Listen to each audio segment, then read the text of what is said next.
vedare tinokuchingamidzai zvekare kune chimwe chirongwa pano paZim Facebook Secrets and Confessions. Tadzoka zvekare nemamwe maconfessions. Rekedzai tibva tapinda mumamessages edu atadzoka takakubatirai. Message yedu yekutanga yakamera sekudai so: hanzi makadi zvenyu mukoma, ndinokumberawo kuti munge muchindiposterawo nyaya yangu makavigawo chitupa changu. Ininiwo ndakaroorwawo nembinga yangu apo pandainge ndichiri under age. Kutaura kudai mukoma, ndatova ne30 years. Pandakasangana nayo mbinga yangu iyi akatondibudira pachena. Look, I am someone anoda mari mukoma. I really love money a lot, and kana iye murume wangu anotozviziva. Saka one day takati taenda hedu kuma outings edu, ndokubva azonditi, you know what baby, ini ndafunga kuti ndinge ndichizokuroora. Ndikati thank you because I really want to be your wife. Akabva anditi but uchazozvigona here? Ndikati kugona chiko? Akabva anditi kana tava kugara tose pane zvimwe izvo zvandichazoda kuti unge uchizoita. Ndikabva ndati iwe nemari yose iyo yaunondipa, if you will give me more money, I will tell you kuti anything that you ask from me, I'll be able to do it. Akabva ati it is okay, ndichakutengera motikari, ndichakutengera imba vabereki vako, ndichavatengera zvekare imba mutown. Ndikati it is okay. Ndokubva ndazoroorwa paya, then tikachata. We really had a very big wedding, even though we had to wait for about 3 years because pandakamutizira ndainge ndichiri under age. Chainge chisingazivikanwi nevabereki vangu ndechekuti ndainge ndichirara nenyoka yake. Iye murume wangu uyu ane nyoka yake yehurombwa. Saka patakatanga kugara tose, one day akati abva kubasa airakidza kuti aiva munhu aiva nemastresses. Ndikati naidiya komatsamweiko nhai mhofu. Akabva anditi iye ainge aine zvaainge achida kundiudza ende pane zvaainge achida kundiratidza. Ndokubva ndati ndiratidze dhiya. Akabva anditi nditevere. Saka pamba apa patainge tichigara tisati tazotenga imwe imba, this was a gift that he gave to me, this house. Even pamatitle deeds zita rake haritomboripo. Akabva anditi, you know what I want to show you something, but I don't know, that is why ndiine stress, because what I am going to show you, it is going to change everything. Ndikati apatomborina kana problem, you can just show me. So ndipo apo paakabva azondirakidza nyoka mukoma. Takapinda murumu. Patakapinda murumu umu ndakabva ndaona kuti mainge muine mubhedha wainge urimo, ende maiva muine machira ered, ende maiva nerimwe zibhasiketi rainge ririmo. Ndokubva azonditi bhasiketi iri pandicharivhura mune nyoka ichabudamo mubhasiketi. Nyoka iyi ichaita sekunge ichada kukuruma, but iwewo usazotya nekuti inini muridzi wayo ndiripo. Saka paakanditi ndine nyoka irimo muchibhasiketi umo, ndakafungidzira kuti maybe it was just a joke, like a prank. Ndokubva ndazotoona mukoma nyoka iyi yakabuda mukoma, imhando yekobra, yakatobuda yakatofutisa pahuro apa ichitoda kutondiruma. Ndakachema mukoma akabva anditi nyarara. Ndati usatya, usavhunduka, ramba wakatarisana nayo. Mukoma ndakabva ndazoramba ndakatarisana nayo. Ndokubva azoti ngatipfugamei. Mukoma apa ndainge ndongodedera. Ndakapfugama hangu mukoma Nashi. Iye ndokubva atanga kutaura nayo achideketerera. Ndokubva azoiudza kuti iye ainge asarudza inini kuti ndinge ndichizova mukadzi wavo. Saka paakati ainge asarudza kuti ndinge ndichizova mukadzi wavo, handina kukwanisa kunzwisisa kutoti ainge achitoreva kutoti mukadzi wake nekuzova mukadzi wenyoka. Mukoma Nashi after that nyoka iyaya ndipo payakazongonyangarika. From there on ndakazongotanga kungorota hope ndichisika bonde nenyoka, but nyoka iyi inenge ine kasikarudzi kadiki diki kemunhurume kakangoenzana nekachigunwe mukoma Nashi. Saka pose painoya kwandiri ichida kuita bonde neni, ndinotoona kutoti inenge ine kasikarudzi kakaita kunge kachigunwe. Pandinotomuka ndinenge ndichitoona kutoti kusikarudzi wokwangu kunenge kwakatonyorwa semunhu anenge achiita bonde nemurume. So mukoma Nash, even though ndakazozviziva kuti ndava kurara nechikwambo chake, nekudawo kwekuti ndaida kuti vabereki vangu vange vachizotengerwawo imba mutauni, ndakangoti as long as vabereki vangu vasingazvizivi. So mukoma ndakaroorwawo nemurume ane mari uye zvekare akaromba, but ndinomubatsira kuzadzikisa mhiko dzake. Mari here, mari handiguti mukoma Nash, mari ndinotoida. Kana iye even though aine mari yakawanda, but ega anosvika pakuti saka dai kwanga kuri kunzi handina kuromba, mari yose iyo yekuti ndizokupa ndaizoiwana kupi? Mukoma Nash, kana mukaposta nyaya yangu muzondiudzawo, ndichange ndichizoteverera mucomment section.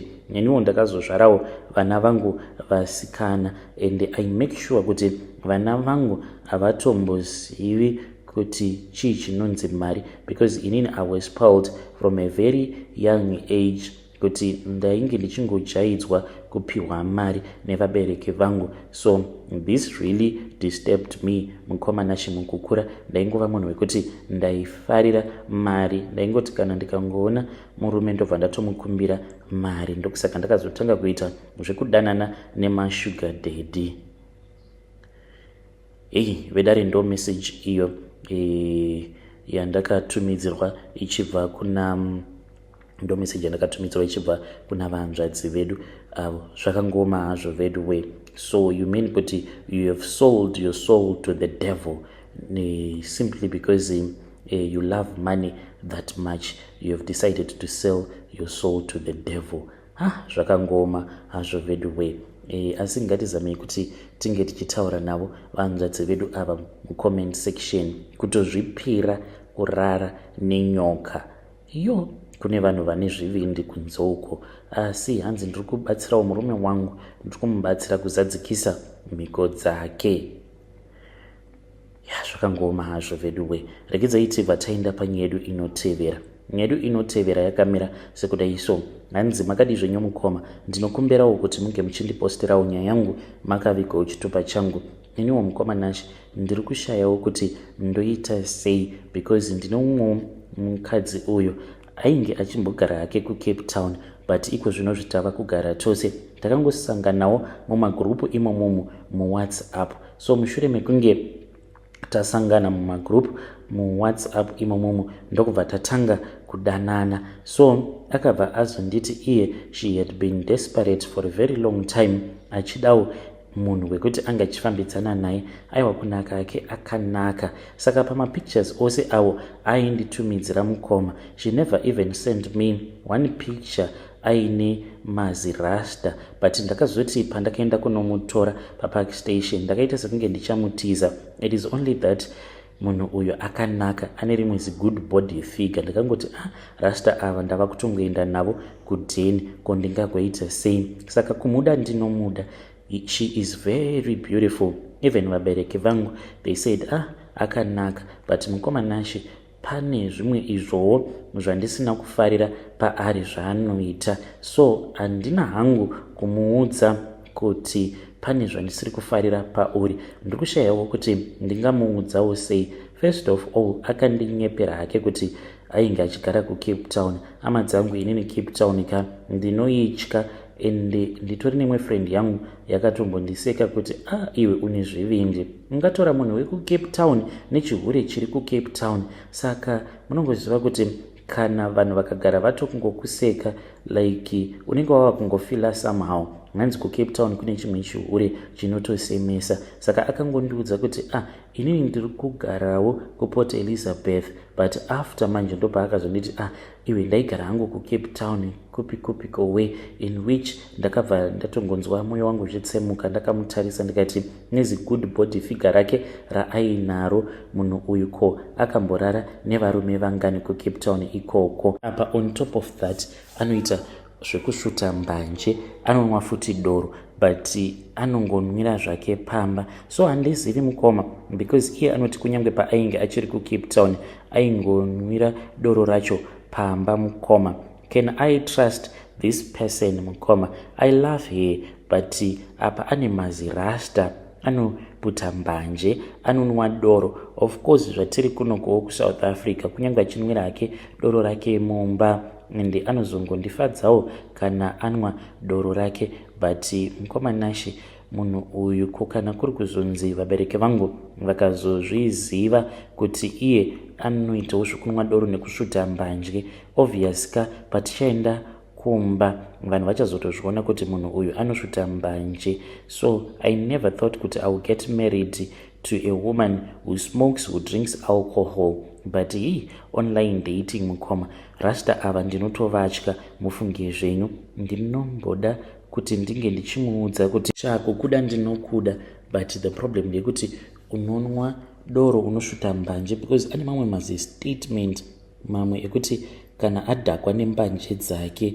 anongotanga kungoita majokes newe achikuti iwewe haumbondinetse iwe, ndinokwanisa kungokudzvinya kumahlala-bhuzi uko kana ukada kunetsana neni, kana ukandiitira girlfriend ndinokukutaimira wakarara. So mukomana Nashi mastatement iwawo anondivhundutsa. Umwe musi takambonetsana, then mangwana acho makuseni akazotanga kuseka. Ndikati ko uri kusekei? Akabva ati nengonono dzavainge uchirova nezuro ndakatombomuka ndikabhoilisa bhaketi remvura.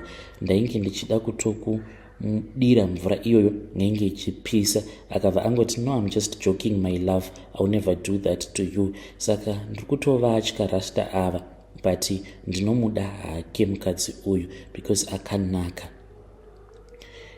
Vedare ndo message iyo yandakatumidzirwa ichibva kuna mukoma vedu avo. Naimi kozva zvakangooma hazvo vedu we, ngatizamei kuti tinge tichitaura navo mukoma vedu ava mucomment section. Mukadzi wavo iye uyo wavari kuti rasta, anzi rasta ava ndinovatya. Hanzi kana ukangotiitira girlfriend ndinokudzvanya kupi? Kumahlala-bhuzi. Zvakangooma hazvo vedu we. Ko iko kuzoti paunga wakarara ndatombopoilisa bhaketi remvura. Zvakangooma hazvo vedu we. Zvimwe kudawo munhuwo wemajokes. Hanzi apa Cape Town, paakangotaura zveCape Town, I had heartbreak. Ichokwadi here kuti kuCape Town, hanzi vanhu veCape Town munobura hombe. Do you stay in Cape Town? Is it true kuti kune chimwe chihure? Hanzi kune chihure chinosemesa. Asi ngatizamei kuti tinge tichitaura navo mucomment section. Regedzai tibva taenda panyedu inotevera. Nyedu inotevera yakamira sekudai so. Hanzi makadi zvenyu mukoma, ndinokumbirawo kuti munge muchindiposterawo nyaya yangu makaviga chitupa changu. Mukoma Nashi, ndakazoona kuti urombo, kuva murombo chitema chivi, I think even pamberi paMwari. Amai vangu mukoma vakabvawo mukushaika. What I want to tell my fellow Zimbabweans is that as long as uri murombo mukoma, unokwanisa kana kutongofa even nguva yako isati yakwana. Amai vangu vakangorwara mukoma Nashi, so she was then put on oxygen, but nekuda kwekuti tainge tisina mari mukoma, ndainge tisingatozivi kuti kana usina mari munhu kana akarwara zviya zvekuti anenge ava kufema nezvimameshini zvacho zveoxygen, they can even remove the person from the oxygen, kuuraya munhu kaikoko mukoma. Saka takashaya mari, we ran around trying to get some money, but by the time pandakazodzokera kuchipatara ndipo apo pandakaudzwa kuti unfortunately my mom had passed away. She was removed from the oxygen machine. Dr. ivavo mukoma ndakangovatarisa ndikabva ndatongotanga kutongoyevedza misodzi. Shuwa kuita zvivindi zvokubvisa munhu paoxygen machine, how painful it is for the family knowing kuti that is the way that we lost our own mother mukoma. My prayer is dai nyika yedu yanaka. Kana uchida kuona kuti nyika yaparara mukoma, kana ukarwarirwa kana kurwara, that is when you will see kuti tiri pama1 semaZimbabweans mukoma Nashi. We recently lost our mother. Ndiyo confession yangu iyo mukoma Nashi. You can post kana kuri kunziwa nyaya yangu inoita kuti munge muchizoiposta.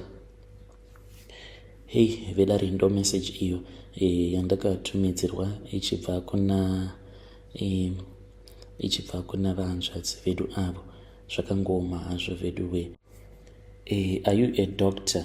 Wakamboitawo izvozvo here zvekuti unobvisa munhu pa-oxygen machine obva then that person dies?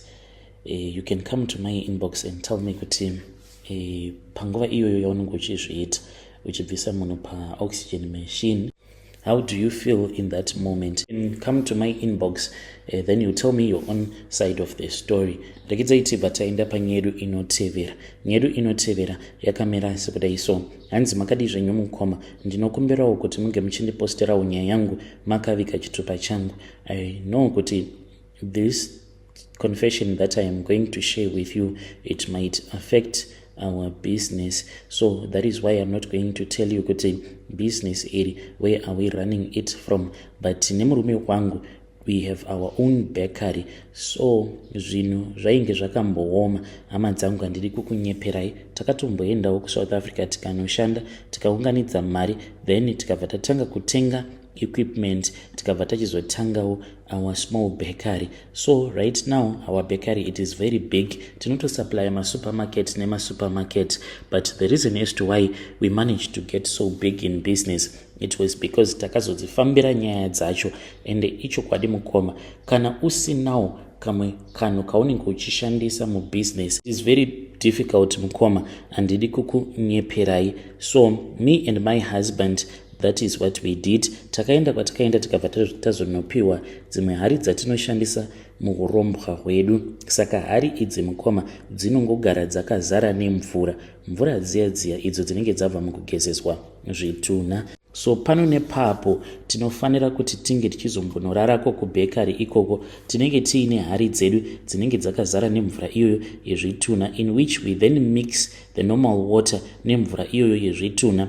Saka vashandi kana vozokanya flour vachishandisa mvura iyoyo, vanenge vachitokanya zvekare vachishandisa nemvura yezvitunha, zvinozokonzeresa kuti mukoma tinge tichizoita macustomers akawanda. Ndiyo confession yangu mukoma, handidi hangu kutaura zvakawanda, otherwise ndinozozvifumura nekufumura business remurume wangu, but that is how we are managing to survive.